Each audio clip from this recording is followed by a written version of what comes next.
Borderline personality disorder, it's a mental illness that basically affects personality. Personality is the characteristics of a person, how they portray themselves to others and in different situations.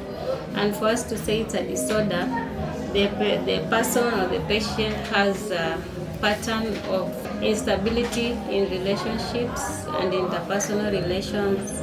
They have issues with their self-image, their anger issues, their temperament, and they also have impulsivity in other aspects of their lives. Mostly it presents in early adulthood, but we've also seen children as young as 12 or 13 years. And there are also late presentations at 30 or 40 years old.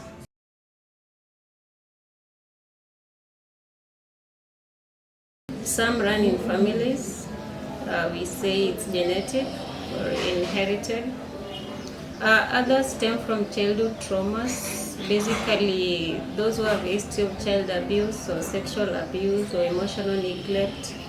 It tends to stem from how someone was brought up or the traumas they've had. Parenting can also be a factor that can influence or can be a risk factor to borderline personality disorder later in life, especially when a parent is emotionally neglecting their child, or a child is abused physically, or a child is abused sexually, or a child is just neglected totally by a parent. So it can bring that aspect of fear of separation. They can have anger issues later in life. Parenting has a lot of impact in mental illnesses. And no good parenting will be able to limit some of these mental illnesses. Good parenting, I mean, it's a wholesome parenting, and you try to elicit or find out any kind of abuse or stop abuse, such things. Yeah.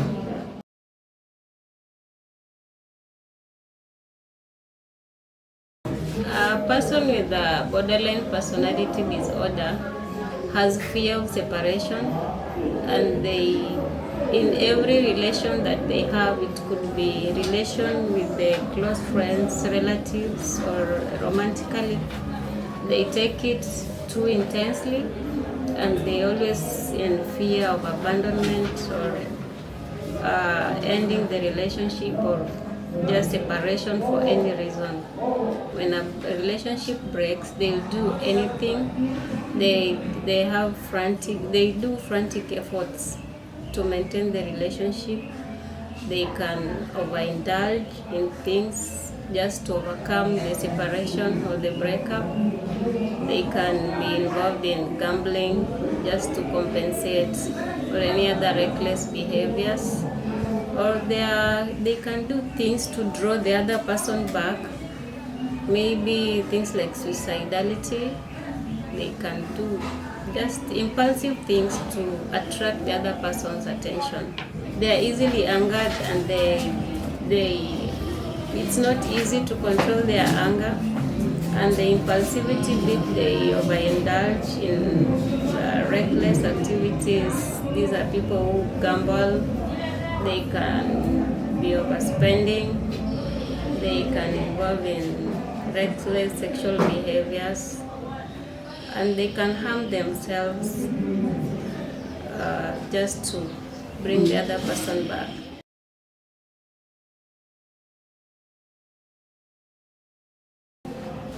It affects relationships because the people with borderline personalities, they tend to overthink things and they overreact. So if someone is married to a person who has the disorder, interaction could be affected, and they have they are reasoning, they have anger issues which can affect a marriage, and they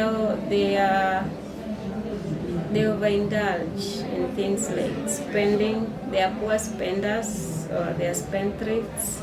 They can be impulsive buyers, and most of them are, let me say, promiscuous, because they tend to seek that attention and relation. They want to be loved and liked most of the time.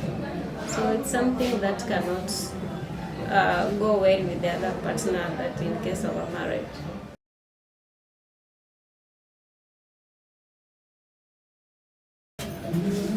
Basically, there are two types of management.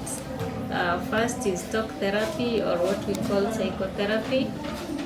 It's basically counseling. We can do counseling or occupational therapy, just talk and try to change thinking, thoughts, and behaviors.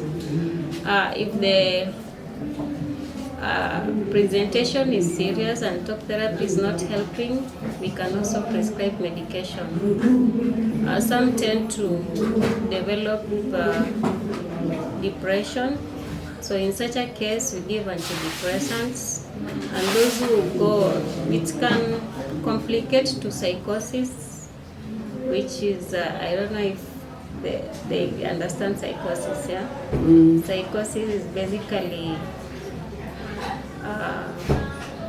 change in thinking, abnormal behaviors, abnormal speech, abnormal or disorganized communication and way of thinking. So if we elicit that they have psychotic symptoms, we put them on antipsychotics, which are drugs that help in mental illnesses like that. Mental illness is very common, and it presents in different forms. So it's okay not to be okay, and it's important to advise people out there to just check into a mental hospital or see a professional, a counselor, psychologist. If you feel someone you know is presenting with some out of ordinary behaviors, then find help. Yeah.